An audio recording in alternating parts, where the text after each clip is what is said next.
Face aux ambassadeurs français lors du rendez-vous annuel de la diplomatie de l'Hexagone, le moins que l'on puisse dire, c'est qu'Emmanuel Macron ne s'est pas montré très diplomate. Je crois qu'on a oublié de nous dire merci. C'est pas grave, ça viendra avec le temps. L'ingratitude, je suis bien placé pour le savoir, c'est une maladie non transmissible à l'homme. Et je le dis pour tous les gouvernants africains qui n'ont pas eu le courage, vis-à-vis de leurs opinions publiques, de le porter, aucun d'entre eux ne serait aujourd'hui avec un pays souverain si l'armée française ne s'était pas déployée dans cette région.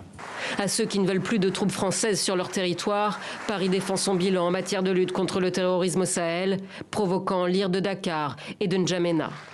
Côté sénégalais, le Premier ministre Ousmane Sonko s'est fendu d'une réponse cinglante sur le réseau social X, accompagnée d'une photo de tirailleurs qui ont combattu pour la défense de la France lors des 2 guerres mondiales. Constatons que la France n'a ni la capacité ni la légitimité pour assurer à l'Afrique sa sécurité et sa souveraineté. Si les soldats africains, quelquefois mobilisés de force, maltraités et finalement trahis, ne s'étaient pas déployés lors de la Deuxième Guerre mondiale pour défendre la France, celle-ci serait, peut-être aujourd'hui encore, allemande. Le président Bassirou Diomaye Faye avait annoncé dans son discours du Nouvel An la fin de toute présence militaire française et étrangère sur le territoire national en 2025. Un retrait qui aurait donné lieu à des négociations selon Emmanuel Macron, une affirmation qualifiée de totalement erronée par Dakar. Même colère au Tchad, où le chef de la diplomatie juge l'attitude du président français méprisante dans un communiqué lu à la télévision d'État.